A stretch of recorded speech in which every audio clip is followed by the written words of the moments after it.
Hello, guys. Today I have the pleasure and the honor to talk to maybe the greatest expert in NLP applied to learning in the world, Sid Jacobson. How are you, Sid?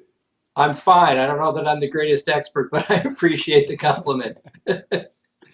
Yeah, thank you. Thank you very much for being here. You already sent us a great presentation for Conapenielli last year, and this one is special because it's going to be an interview, and I hope to get a lot of information from you. Good, good. Okay. This talk, I have a personal interest in this because we are going to talk about learning. And I wasn't, when I was young, I wasn't a good student. I always had bad notes in the tests and was called by the principal. And well, I was not good at learning. And some time in my life, I started to like to learn and to study, to like to study, and it became addiction for me. And I would like to know what makes the difference? Why it's so hard for children to learn and to like school? And what can we do for us and for our children to teach them to learn? I have a 3-year-old daughter, and I expect to teach her to learn and to love to learn as I do now. Great. Well, you ask a lot of good questions, big questions all at once. And I have to tell you, when I was growing up in school, I was probably much like you. I had a lot of difficulty in a lot of areas for different reasons. And this is the first answer to your question, because I'm going to give you a number of answers to that question. My difficulty started in first grade because I had a teacher who was very, very mentally ill. Mhm. And she was elderly, and they were keeping her on so that she could retire. They were doing her a favor. They knew that she was not well, and they knew that she needed help, and obviously whatever help she was getting wasn't enough if she was getting any. And she chose one child every year, basically as the target of her rage, Mm. and that was me.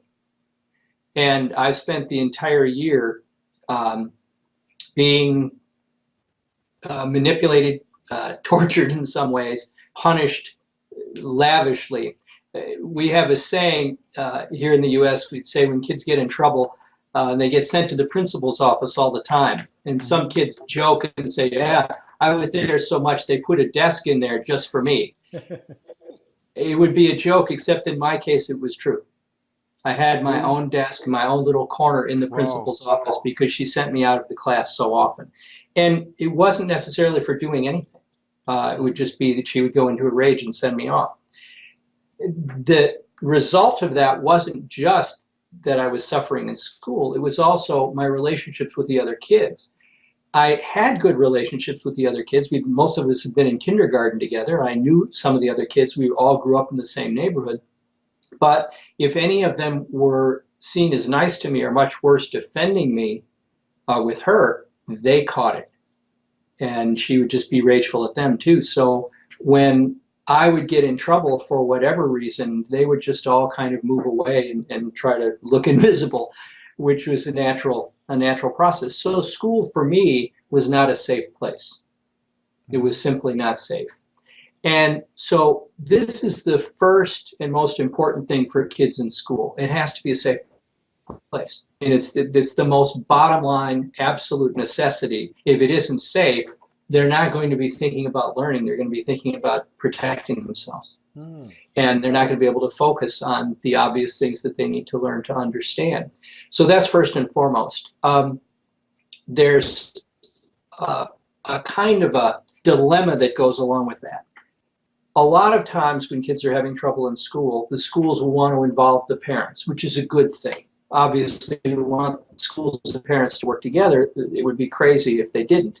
However, if the parents aren't equipped to know how to do that, to know what to do to help their kids, or how to communicate well with the school, if any part of that process breaks down, then a lot of times what ends up happening is the child isn't happy in school. Maybe they don't feel safe in school. Then they come home and the parents are doing the same things that the school is doing because they don't know any better. They don't know what else to do. So now the child isn't safe at home either. They don't have any safe place. They're not safe in school. They're not safe at home. That's no way to grow up, and it's certainly no way to try to learn. What ends up happening is in any other of our lives, when we don't feel safe, we don't feel happy, whatever is happening there gets connected to that.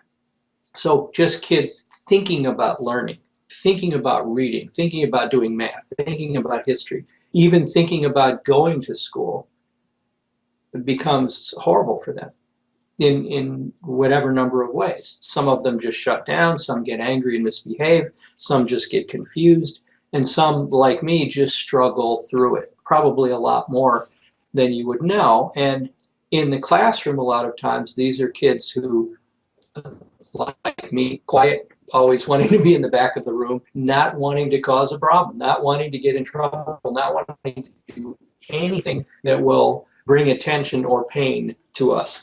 And so a lot of times the teachers say, well, that child's fine. Mm-hmm. They assume they're fine. They're not misbehaving. They do adequately in their work, not as well as they could, obviously, but adequately. So they're not ringing any bells. They're not drawing any special attention. And teachers, a typical teacher may have 30 or more kids in a classroom. Who are they going to pay attention to?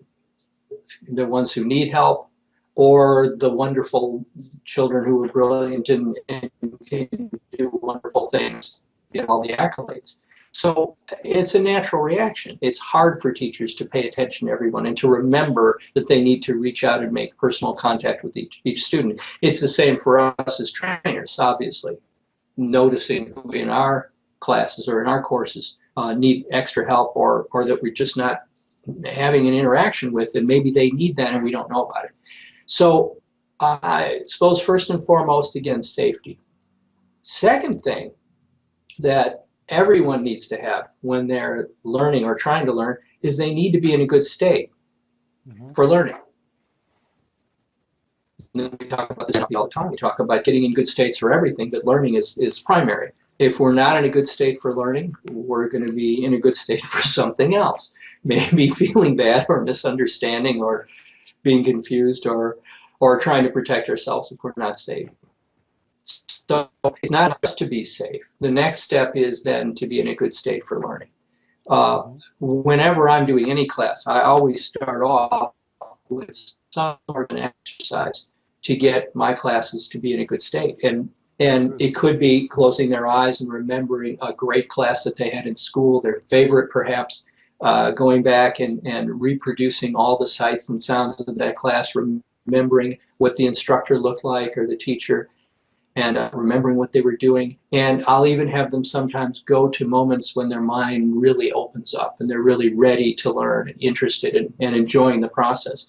So trying to bring together all the things that we want for learning. So they're safe, certainly. They're in a great state where they're open and can learn. And if we can attach enjoyment to that, or curiosity or drive, even better. So all of those things together is what will drive people forward in their learning. And so a lot of times people in my classes will ask me, well, this is great for us, but you couldn't do this in a corporate setting, or you couldn't do this with professionals, or you couldn't do that. I do it everywhere. I've been doing this in corporate settings for 25 years. And people don't have any problem with it at all. They just do it. And they appreciate it. And you explain afterwards what it's about, and people get a lot out of it. So that's one way I'll do it, is to have people remember a favorite class. Another way is I'll just ask people sometimes to think about something that they're very good at. And I may have done this on the class last year. I'm not sure. I don't remember exactly what I did in the webinar, but often I'll ask people to think of something they're very good at, and something that they enjoyed learning as well, because I want both, and then have them go back and relive that experience fully, so that they again see and hear everything at that time, and go to a moment when their mind opens up to that new learning. And when they do that, of course, they're reproducing that learning state. And I'll have people anchor this in a number of different ways, so that if for those not familiar with the concept of anchoring, it means creating some kind of a signal, picture, sound, or feeling, or even a touch, something simple, so that they can get that back whenever they need to. One thing I like to have people do, because it's great for the learning process itself, is when they're reliving a memory like this, imagine that they can re-record it again all over in their minds, so that they're making a new recording of everything that they see, hear, and feel. And then take that recording of just a few snippets of moments of when their mind is really open, and tuck that recording away in their mind somewhere where that they can get to it whenever they want to. And people enjoy that. They can go and do it again. And I ask people, whenever it's time for them to learn something new, start there. Stop for a moment, go back to that little recording in your mind, get yourself back into that learning state, and go forward. So safety is important. Being in a good state. And in safety, Connecting learning. Excuse me. When you say safety, you say about being able to be wrong, being able to fail, and that's okay. Yeah, so no matter what happens, you feel like you're not going to be hurt or attacked. You feel like you're in a safe place. Okay. You know, a safe place can mean a lot of things to a lot of people, but mostly what it means is you're free to do what you need to do. You're free to explore, you're free to communicate, you're free to ask questions, you're free to learn. As we all know, we've all had classes where that was the case, and maybe more classes where it wasn't, right? Mm-hmm. So this is what it's like growing up. It's the same for children. It's interesting. I have a niece who's married now and has 2 little babies. And one is almost 2. She's going to be 2 actually in a couple of weeks. Mm-hmm. And she and her husband are both school teachers, young, very dedicated, very smart. And in fact, her husband is now an administrator, very young. And they found this guy and said, whoa. And they, made him the head of a whole bunch of things. And now he's traveling all over the country, going to conferences, and he's on committees in Washington and stuff like that. And to me, they're kids, but they're obviously brilliant, both of them, and very gifted. And with their little girl, they've seen a lot about how people learn. They actually met at a summer camp. They were camp counselors for, 7 or 8 years, every summer at this same camp, and that's where they met. But this wasn't a normal summer camp where kids would just go to learn to swim and hike and do things in the woods. It was a camp for special needs children. So each week they would have a new group of kids come in for a week. These kids could be neurologically impaired.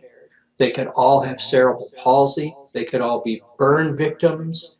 They could all have some kind of other issues. They could be, anything mental or cognitive that you can imagine. So each week they had new groups of kids. And their goal wasn't just to make these kids have fun. That was part of it. But it was to let those kids be kids and get out there and do things as to whatever extent their bodies and their minds would allow them to expand, and to not be scared all the time and not be closed off, to really open up and to have the full experience that kids should be able to have. It's wonderful watching them with their little girl, Chloe, because Chloe is a very energetic little girl. As you can imagine, these kids are, my niece and nephew-in-law are both high energy people, high energy people, perky, positive, wonderful, great communicators. And she'll do all the things little kids do, and she'll fall and hit her elbow or hit her head or whatever it is. And if she's not damaged, she'll look up and kind of go, oh, and they go, come on, get up, it's all right, come on, dust yourself off, get going, go chase the dog some more, whatever it is. And she, oh, okay, and she goes and does it. Because kids don't know what to do when things happen out of the ordinary. They look to their parents. How do I respond to this? I fell. Am I supposed to feel bad? Am I supposed to feel pain? If you even watch a child learning to walk, they fall on the carpet. And if they're not hurt, they're always startled. They look up at mom. And if mom goes, oh, the child bursts into tears, right? And they learn, oh, this is horrible and I'm supposed to feel bad about it. But if the mom goes, oh, great, let's do it again, come on, let's go, then they're up and at it. And so they had Chloe on a camping trip just a few weeks ago. And she would continually run around and she'd fall, get covered with dust, whatever it is, and look up at mom. Mom would say, okay, get up, dust yourself off. Come on, that's what you do. And now go run around. And that's what she would do. And even when she came home, she'd fall and she'd look up at mom and go, there's no dust or dirt that she got in the mess. It became almost an anchor for her. And so this is what she does now. And so this is going to be a child who explores the world. This is going to be a child who engages in the natural learning activity of discovery. I like to tell people there are three basic primary ways we all learn. Discovery is one of them, right? We're exploring, we're finding things out for ourselves. When we learn something for ourselves, no one has to convince us of it. No one has to teach us about it.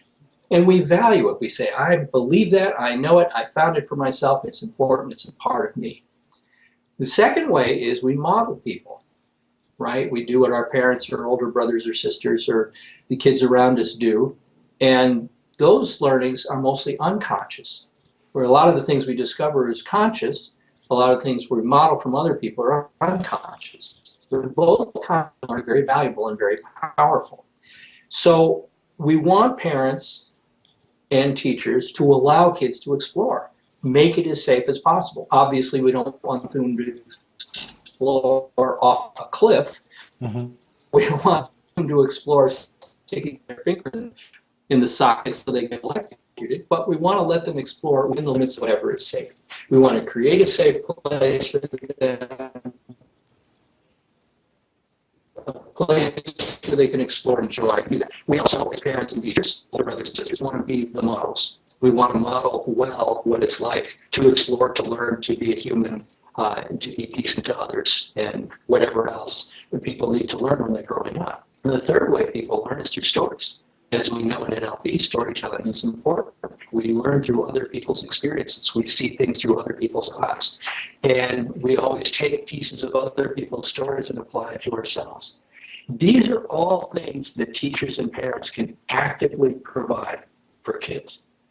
They don't have to be accidental. They don't have to be things where kids are set off into the world to have whatever experience turn out. We can create experiences, learning experiences for kids where they discover things, where they're able to model other people. And we can talk about it, we can tell stories, and they can learn from each other. These are things we can do on purpose. And this has been a lot of my work over the years in education, because I don't have an education background. I'm trained as a social worker first and as a psychologist second. So my master's and my PhD are in social work and psychology. I was never trained in education. However, when I was working as a social worker, and I know I've told you this before, I was seeing a lot of kids who were brought in by their parents because they were having some sort of problems in school. And a lot of those problems were things that they said couldn't be solved, but at least make them behave. So people would bring me these poor children and say, you need to make this child behave. And I would say, well, what's wrong? They said, well, we know he's frustrated. We know he's having trouble learning. And most of the time it was a boy, not always, but probably 80 or 90% of the time. And saying, we know he's frustrated because he can't learn, and he's in special ed, he's got all kinds of stuff, and none of it's working. So he's starting to misbehave because he's so frustrated. So you need to help him deal with the frustration and just be okay and behave properly at school. That's the goal. And I would go, no, I'm not going to do that. It's ridiculous. I don't want to sit in a place where I'm frustrated all day long and I'm not getting the help that I need and be told that I just have to sit there and be quiet on it. That's not me. That's not most of the people I know. It's not fair and it's not useful. It's not going to be helpful for anyone. So instead I would say, tell me what he can't learn. Tell me what the problem is. And they would tell me, and I never found a time when I couldn't help them with that problem. I never found a time. This was some of the easiest work I've ever done. It's easier to help a child with a learning problem, quote, learning problem, who can't read or do math. It's a lot easier to do that than it is to get people to quit smoking. far as I can tell, or any of the other things we do in NLP, or help people, manage their businesses better. There's, to me, very little easier in the world than sitting across from a child and helping them learn something, provided that you understand what people do inside their heads. Mm-hmm. And I'll give you a perfect example. Reading. This is my favorite example, because reading is so central. Besides those three basic ways people learn, through discovery, through modeling, and through storytelling, the next step is to learn to read so that you're reading other people's stories rather than having them have to tell them to you. And so many kids can learn the mechanics of reading, but they don't understand what's happening. They're not getting out of the reading what they need. They're not pulling out the information and getting it into their brains in a way that works. So my favorite story is a dad who called me up one day, and he said, I have a little boy, he's 7 years old, he's in second grade, and he has zero reading comprehension. I said, what do you mean zero? He says, zero. He doesn't understand anything he reads. I said, well, can he read? He says, oh yeah. The funny thing is, the teacher says when they're sitting taking turns reading out loud, he's the best. He's the best in class. You give him anything to read, he reads beautifully. I said, does he speak well? He speaks beautifully. I went, but he doesn't understand what he reads. He says, right, he always gets a zero. I said, in other words, every comprehension test he's ever taken in reading, he doesn't get any questions right. He says, it's exactly right. And I said, this is too cool. I've never heard of anything so wonderful. Bring this child to me. And then bring some of his school books. So he brings them into my office. And sure enough, this kid, 7 years old, speaks probably on the level of a 10 or 12-year-old. Speaks beautifully. And he's a sweet little boy, just as nice as he can be. And open and wide-eyed and curious. And I thought, this is wonderful. So I had to pull one of the books out. He had two books. One had pictures in it and the other one didn't. So the picture book was the standard kind of thing you'd see when kids are learning to read. Maybe 9 pictures on the page, and under each picture there's a sentence that describes the picture. So I said, all right, read the first one. It's a picture of a cow jumping over a fence in a field. And it says the cow jumps over the fence. So I said, read this. And he says, the cow jumped over the fence. I went, great, what's that mean? I don't know. Oh, okay, read it again. It says, the cow jumps over the fence. I said, great, what's that mean? He says, I don't know. I said, all right. Because I'm not a reading, so I'm just thinking, all right, what do you have to do in your head? So I said, well, you know what a cow is? Well, he says, of course I know what a cow is. So you know what a fence is? Of course, we got fences in our yard. I said, can you imagine in your mind a cow jumping over a fence? He goes, sure, of course. All right, good. So read the sentence again. So the cow jumped over the fence. What's that mean? I have no idea. And I went, look at the picture. And he looks at the picture, slaps his head, and goes, that's the same picture I made in my head. I went, uh-huh. He said, and that's what the sentence says? I said, uh-huh. He said, you mean the sentence and the picture are the same thing? I went, uh-huh. And he said, why didn't they tell me that? I don't know, maybe you were absent that day. And he said, are they all like that? I said, yeah, every one. He said, so all I got to do is know what's in the picture and that's what the sentence. I said, uh-huh. He said, well, I could do that. I said, well, I thought you probably could. I said, but pull out the next book, because the other book didn't have any pictures in it. I said, so he said, well, what do we have to do with this one? I said, we have to do the same thing we did before, only this time, when you look at the sentence, you take the pieces apart and you make the picture in your head. So we picked up just a random paragraph in the sentence. I said, now take the first sentence, and I went through with him just making the picture in his head and whatever sounds were there. And I had him take the picture and put it up and to his left, which is where we usually remember visual information, right? A lot of people look to their left. Not always, but seemed to be working for him fine. So I put the first picture up there to his left. And then we did the next sentence, put that one right next to the other one, and he had 5 or 6 sentences. So now he's got 5 or 6 pictures up there. And then I said, all right, now I want you to tell me what you just read in this paragraph by looking at the pictures and just tell me about the pictures. And he described each one, and it was almost verbatim what was written on the page. And I said, that's all you have to do. He says, that's it. I said, that's it. And at this point, his dad chimes in and says, well, you know, I'm not that good at reading myself, which a lot of adults aren't, right? I said, well, this is great because you guys get to practice together. So what I want you to do is go home for the next 2 weeks, spend a little time each night, 15, 20 minutes, take a little bit of the reading. Each one of you make a picture, then talk about the pictures you have or what the sounds are that it's describing or what the feelings are. Whatever it is that's being described on the page, make sure that you make the pictures and the sounds and the feelings for each sense and talk about them and practice that way. And he said, okay. And I said, and call me in 2 weeks and let me know how you're doing. So he calls me in 2 weeks. And I said, you know, how's it been going? And he said, well, I got to tell you, the next day after we saw you, he had another comprehension test. And this time he got an 85. I said, he went from 0 to 85. He says, yeah, overnight. He said, just because he was doing what you told him to do. And I said, well, that's what we're all supposed to be doing, is taking whatever is there and making whatever pictures, sounds, feelings, tastes, or smells are there. Now, the thing about that is, of course, a lot of writing doesn't give you a lot of that. For those who study NLP and understand the linguistics, we have some things called unspecified verbs, right? Words like think or allow or become or know. These words don't tell you if you're supposed to be making a picture in your head. See, the word know is a perfect example. If you ask some people how they know something, some will say, oh, well, that's easy. I can make a picture in my head. That's how I know something. Other people will say, oh, I know something when I can repeat it back to somebody else, or when I can tell somebody about it.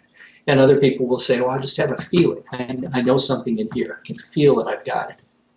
Those are 3 different ways of knowing, all of which are perfectly valid and correct, but they're different. The word know, in terms of understanding, or the word understand, doesn't tell you if you're supposed to make a picture, sound, or a feeling. So if you see that written, you have to translate that yourself into whatever your own understanding is. If you pick up a novel or a short story, any fiction that's written, it's filled with pictures, sounds, and feelings.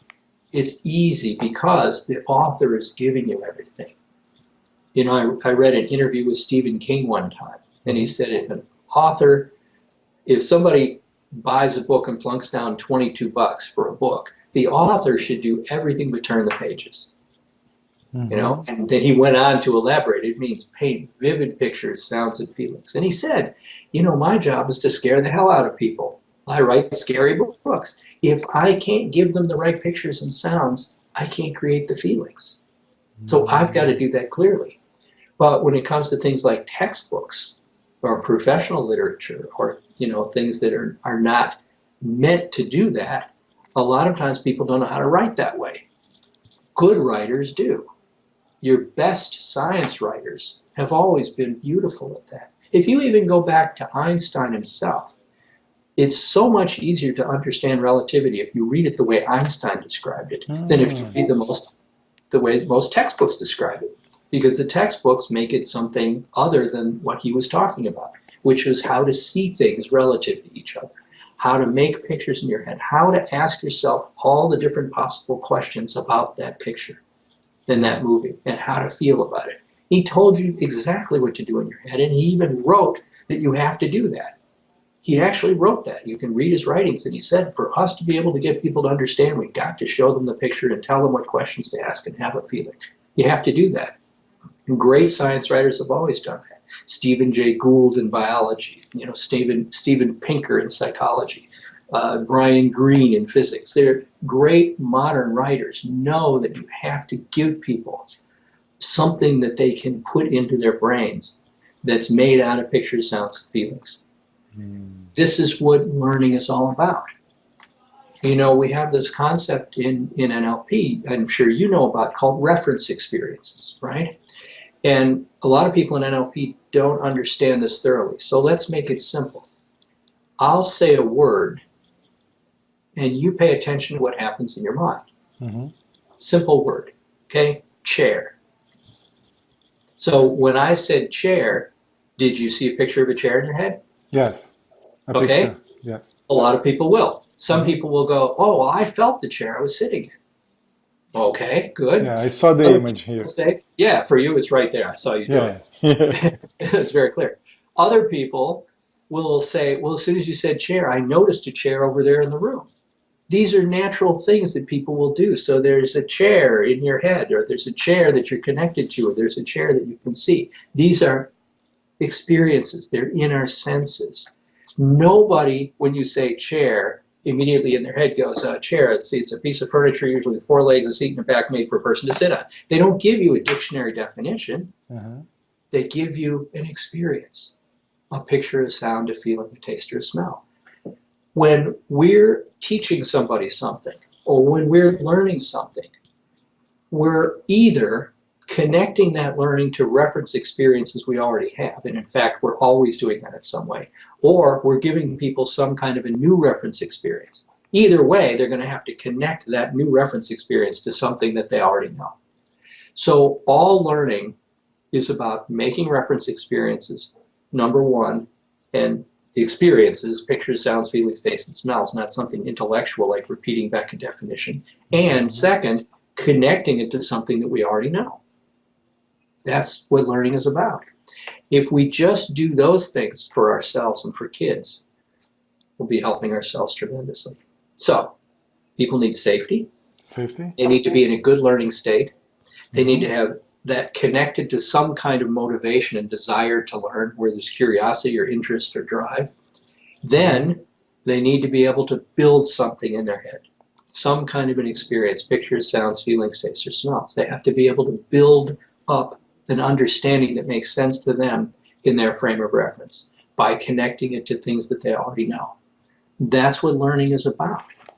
Then they have to be able to take that and do something with it, usually somewhere down the line. That's how we know that they've learned it. Wow. Great. Great. Great. So there's a little for you to That's start with. yes. Yes. It's It's a beginning of an answer to your question. There's a lot more to it than that, I'm sure. yes, but it's so simple when you see that way. It's so simple that safety and the state it's crucial, and the motivation, curiosity, and make the sensations, experience the thing. Right. And it's funny. I was remembering that I read the biography about Steve Jobs by Walter Isaacson, and Yeah. there's a paragraph that says that once his father was called by the principal on the school because he was misbehaving and he didn't want to learn, and he always was looking for problem. And his father, the Steve Jobs father, said, "No, the problem is not my kid. The problem is the school that doesn't give him the motivation and doesn't give him the necessary Right. stimuli to him to learn." So it grabbed my attention, and I, I took this in my head because that's it, and it's resumed in these four topics that you said. Yeah. Great. I was in China last week, as you know, and I was talking to a group of people about this. And I was remembering something that I'd seen. There's a guy named Tyson who's a great astronomer here in the US. And he's brilliant. And he's got a TV show and he's got a radio series and he's a wonderful teacher. And he goes all over the country doing lectures for schools. And there's always teachers and parents and kids because he's a real famous guy. And he's wonderful with children. There will be all kinds of questions and answers. And a little kid will ask him something like, how do you get to be this or that? Or how do you learn? And he'll always say, come here. And he'll do something with them. And I remember one was a little boy, maybe 6 years old, who says, I want to be a scientist when I grow up. What do I have to do? And he says, come here.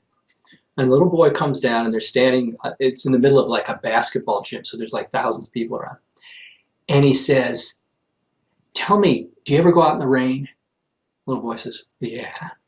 He says, do you go out with your mom? Well, yeah. So sometimes you're walking someplace, right? Together. Uh-huh. He says, when you see a puddle, what do you want to do? He says, I want to go jump in it. He says, right.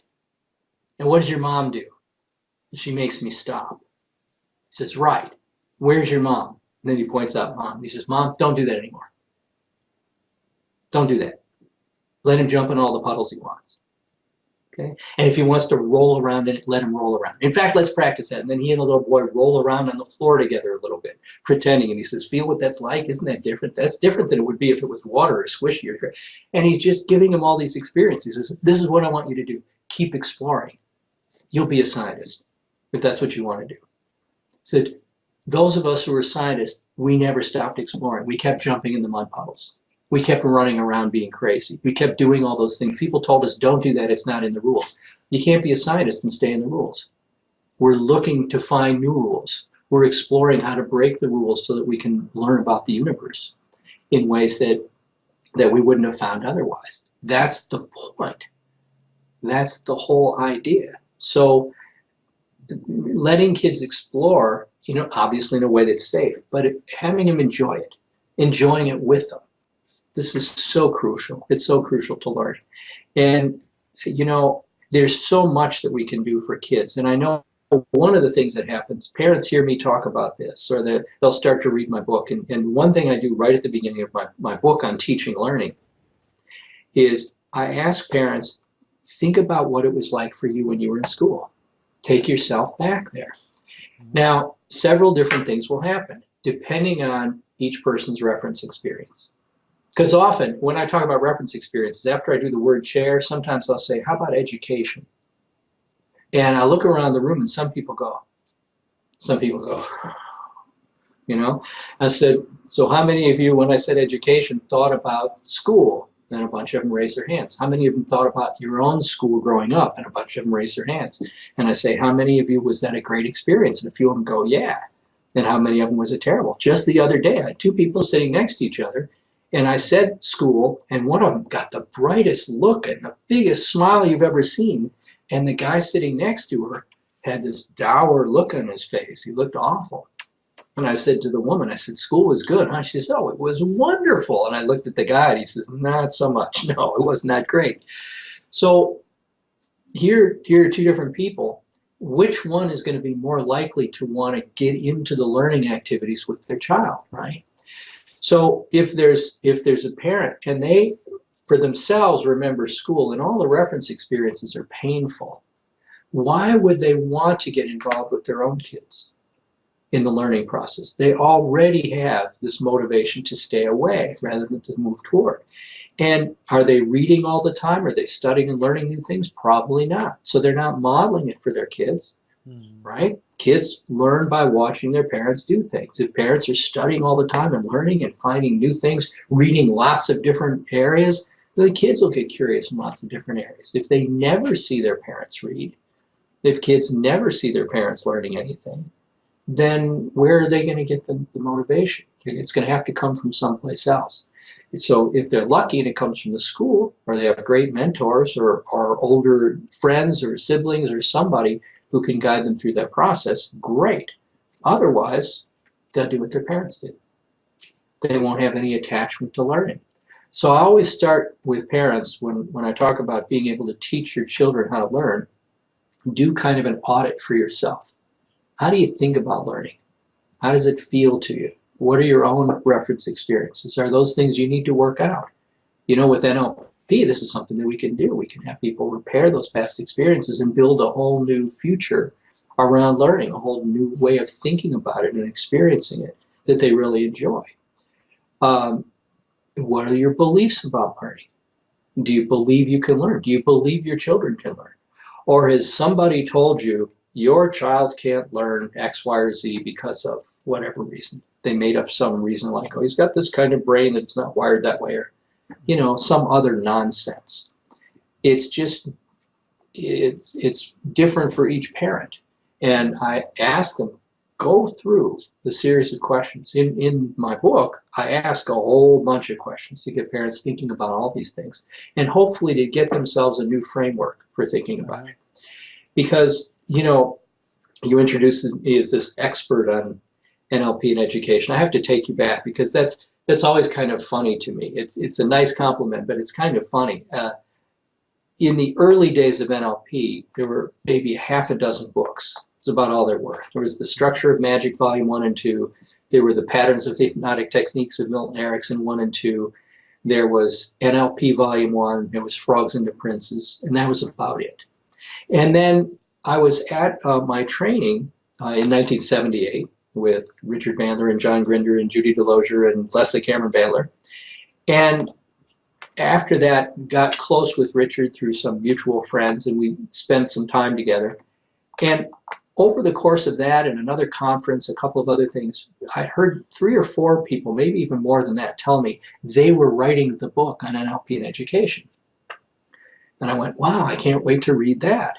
Because I was starting to work in that area with the kids. As a social worker, parents were bringing me their kids, and I was doing this work already. And I talked to Richard about that, and I said, I was going to write a book on this. I thought, I have a book in me on NLP and education, but all these other people said they were going to write it. Richard said, don't be ridiculous. They're just talking. They're not going to write that book. You do it. Send it to me right away. So I did. It took me a few tries because I didn't know how to do it, but I put together about half of it, sent it to him. He says, this is great, finish it. I finished it, and he said, this is what we were looking for.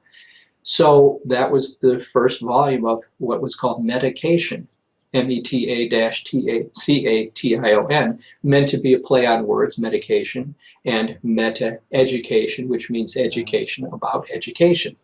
And as the title was lost on everybody. It was a ridiculous title. So I didn't know how to pick titles either back then. But I had a point in doing it that way. And Richard liked the title, so all right, and he published it. So that made me the de facto expert because I'm the guy who wrote the book. And I thought, well, shit, I was waiting for everybody else to write it. The only reason I wrote it was because nobody else did, And I didn't consider myself any kind of an expert. And then I wanted to write more, and I ended up with 2 more volumes of that set. Then later on, I wrote this book called Teaching Learning. It took me a long time to get published, but it came out a couple of years ago. And that's a book aimed squarely at parents. Those first books were aimed at teachers, therapists, counselors, everybody in NLP, and parents. This book is aimed squarely at parents. Teaching Learning is about teaching your children how to learn. It's not about teaching them how to read or teaching them how to do math or teaching them how to do history. It's about teaching them how to learn so they can learn anything. Because if we understand what learning is all about, which I think we're getting a lot better understanding all the time, and schools aren't equipped to teach children how to learn. They've been talking about it for years. I mean, I first read about people learning how to learn and the importance of that back in the 70s. But I can't find anybody who's doing any of it. I can't, they talk about how important it is to get children to learn how to learn. And then they send them to the same school curriculums and through the same processes they always have. I don't know who's teaching children how to make pictures in their heads. I don't know who's teaching children how to remember what somebody says, being able to hear their voice tone and repeat it back in their own head. I don't know who's teaching children how to make the picture, then ask themselves a question about the picture, then check their feelings. This is what we do with a lot of our information. I mean, that's not the only way to do it, but it's a basic internal process that people go through when they're learning something. If we teach them how to do that, then they can learn anything. If we teach them how to get into a good learning state where they're open, their brain is taking in information, they're able to process it, they're able to connect all these pictures together, connect all those different voices and the things they say to themselves, ask themselves relevant questions about all these things, get the feeling that's connected to that, and get the excitement about learning new things, then they'll learn something. If we teach them how to learn from what they read, if we teach them how to study, even how to pay attention to what they seem to predict what will be on the test, that's a big help as well. There's a million things we can teach kids. In this book, I give parents a half a dozen real good ones. Simple things like knowing where you see pictures most clearly. You know, do you see them up and to your left or up ahead of you or straight ahead of you? Just the simplest exercise. I used to do this with people in NLP all the time. Have somebody take a picture of anything. Just make a picture of a flower, a tree, or a house, and just move it around and see if it gets clearer or sharper, if it's easier to see anywhere. A lot of people, as soon as they move it down, the picture goes away, and they don't know that. They don't know that about themselves. And you ask them, well, remember something very important to you, and they'll look down and say, I just don't have the picture. Well, no kidding. If you can't make pictures down there, you're not going to have it there. Look up there. You know, explore in a place where you make pictures. And I've spent a lot of time with kids teaching them different things and say, okay, now what do you have? I've got this picture. Okay, now experiment with where the picture is clearest for you. Keep it there. So now, what's the teacher going to ask on the test? They're going to ask about this. Okay, so when you see that question, what picture do you go for? I go for that one. Where is it? Right there. Good. How big is it? It's this big. All right. Is it close? Far?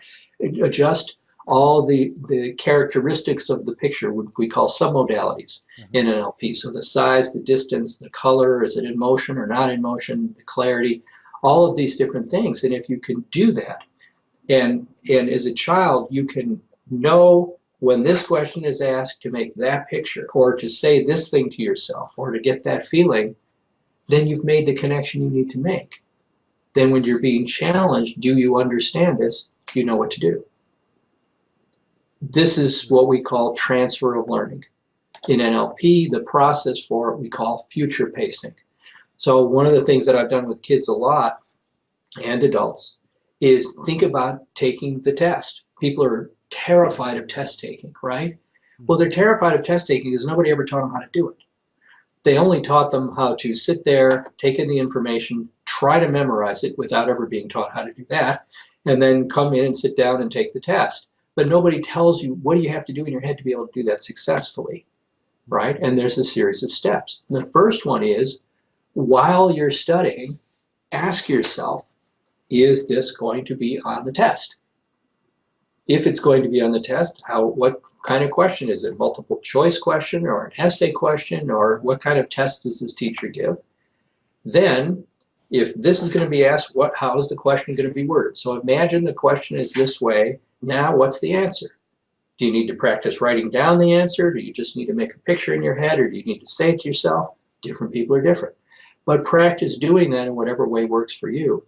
Now that you practice what the answer is, close your eyes and imagine you're in the test. Imagine you're in the room where it is. You're sitting in the chair. They've handed you the paper. You're sitting there. There's the question. Imagine going through putting down the answer. This is how people remember.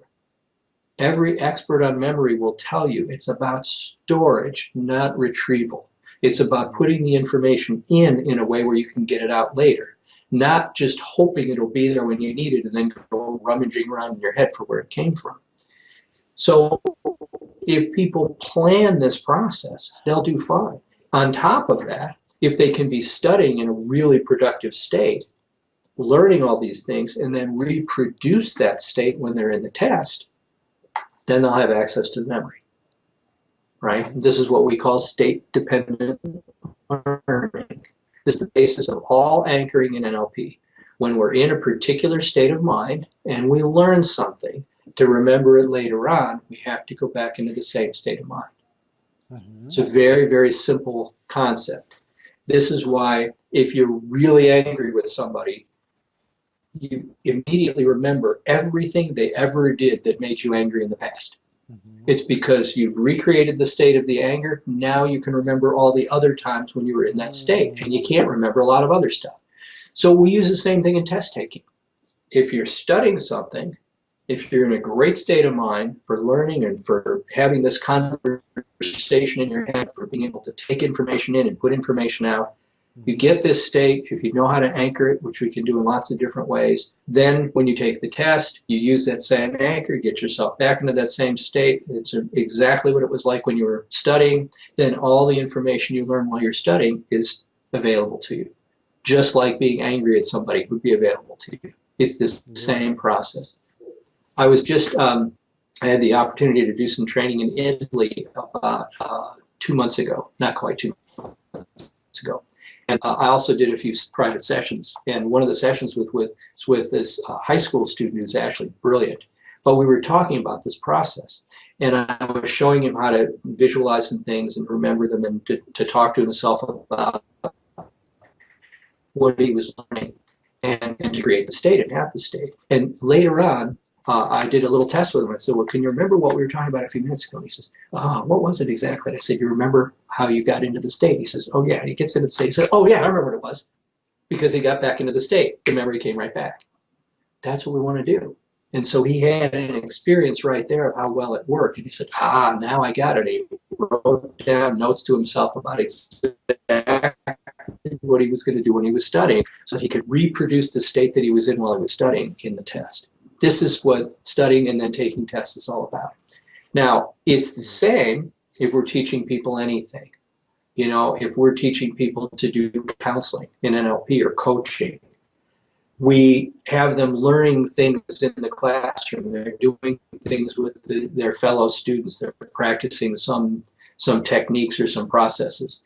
We want them to imagine, all right, you're out there in the world and you're seeing a coworker or a colleague or a client who's got the same kind of problem. Can you imagine doing the same procedure? Can you imagine asking these kinds of questions? Can you imagine paying attention to the person's body language and their voice tone and their facial expressions and their eye movements and all the other things that we need to be paying attention to? So taking people through that process of future pacing, imagining what it will be like, being in the state where you have all this available. Can you do the same thing? And if people are practicing that way, then when they get out there into the real world, they'll be able to do it. So it doesn't matter if it's a written test we're talking about later or an actual performance of doing something, whether it's counseling somebody or driving a car or operating a computer, whatever it is. Can we take what they're learning while they're doing it in the classroom or in their own practice or their own study and have them imagine doing it where they need to do it? That's transfer of learning or transfer of training. And it's one of the most crucial features of everything that we do. Great, great, great. Sid, it's great. I would love if we could talk for more 3, 4, 5, 6 hours, but Me too. unfortunately we can't. Let's continue this conversation and talk further. And thank you very much once again. Thank you very much. I appreciate it very much. And as you can tell, all you have to do is ask me a question and I'll talk all day long. we're gonna do another interviews, I'm sure. That would be Thank you. great. Thank you Thank very you so much, much. Sid. Thank you. Thanks. Good.